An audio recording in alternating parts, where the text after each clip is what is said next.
some people on the internet might be too young to remember. The horrific act of terrorism on September 11th, 2001.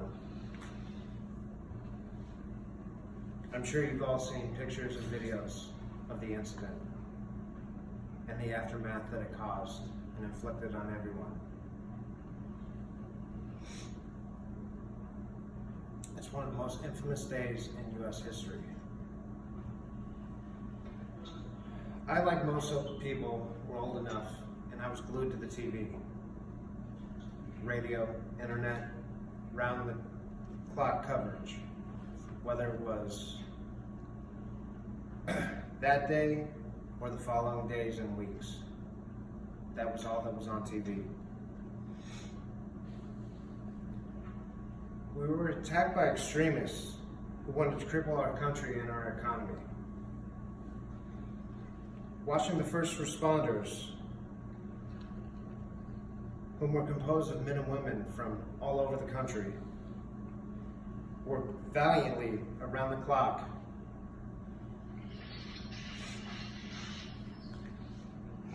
to scour the rubble of the World Trade Center of those who weren't lucky enough to make it out alive and search for survivors.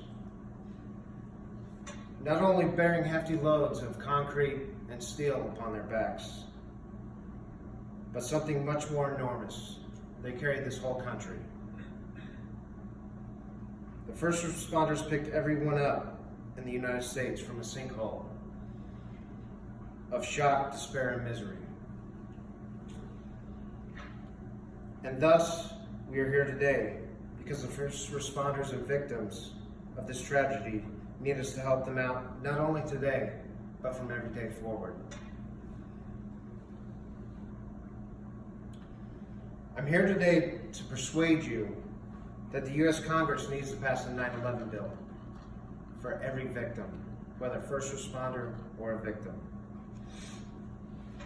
Although most of us know what the terrible acts of 9/11 were, we may not know what the 9/11 bill for victims consists of or does for the victims and first responders. One of the things it does is aid in recovery from illness and loss of work due to the horrific tragedy. It also helps the fallen victims and their families, whether through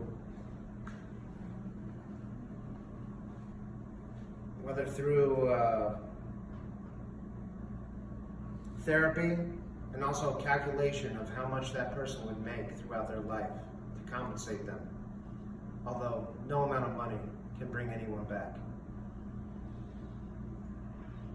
It helps survivors and their families. Medical bills, therapy bills, everything. Rachel Zieg Owens of The Lancet in 2011 came up with a stat that 1 out of 10 every first responders will develop cancer throughout their lifetime, as opposed to 1 out of every 19 non-first responders that will develop cancer. In January 2013, Science News states that thyroid, prostate, and blood cancer are the main cancers caused by the horrific day. In 2013 alone, almost 10,000 people were diagnosed with cancer from this tragedy. That's almost 15 to 20 cases a week, new, every week for a fiscal year. An NYPD sergeant spent 340 man-hours at Ground Zero. Later, he contracted cancer of his tongue. He had to have a third of his tongue removed and go through radiation therapy. After radiation therapy, he needed to have reconstructive jaw surgery because of the effects of the radiation. I don't know how many of you have dealt with cancer, but I've dealt with 3 issues, close friends and family, and it's horrific. Not only does it touch the person that's diagnosed, but it touches everyone around them. It ruins lives. It's sad to sit there and watch someone wilter away in misery and pain. The physical ailments also brought mental ailments, dealing with ongoing surgeries and therapies. For some, there wasn't any physical therapies, just mental ones. The Journal of Traumatic Stress in 2010 wrote how major depression and anxiety from PTSD, known as post-traumatic stress syndrome, cause debilitating daily functioning to individuals. Some scars you just can't see.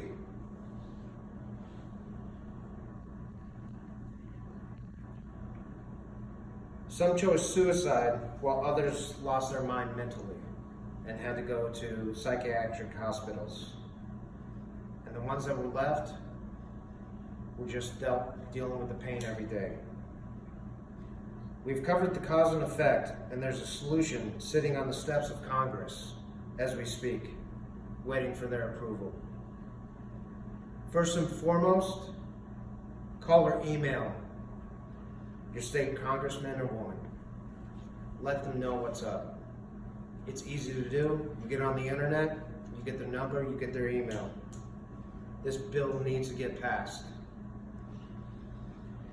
In the meantime, the second thing we can do while waiting on the bureaucratic bullshit is to donate to charities like Tuesday's Children, the Feel Good Foundation, and Voices of September 11th, just to name a few. Last but not least, get on social media and bring awareness to this topic. Get it done.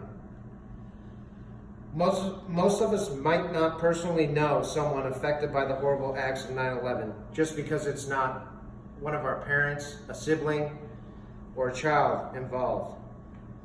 Doesn't mean we shouldn't care. Turn our backs on them. When we as a nation were victims, they showed us how to be brave, strong, and keep going no matter what.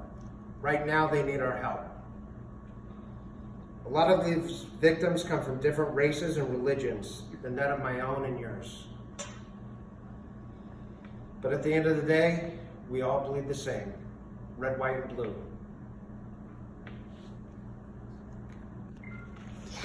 Yeah! Awesome ending. I forgot to record everybody. I'm getting it right now, buddy. Oh, but you got it? Smoking hot. All right, and send it to him. Yeah.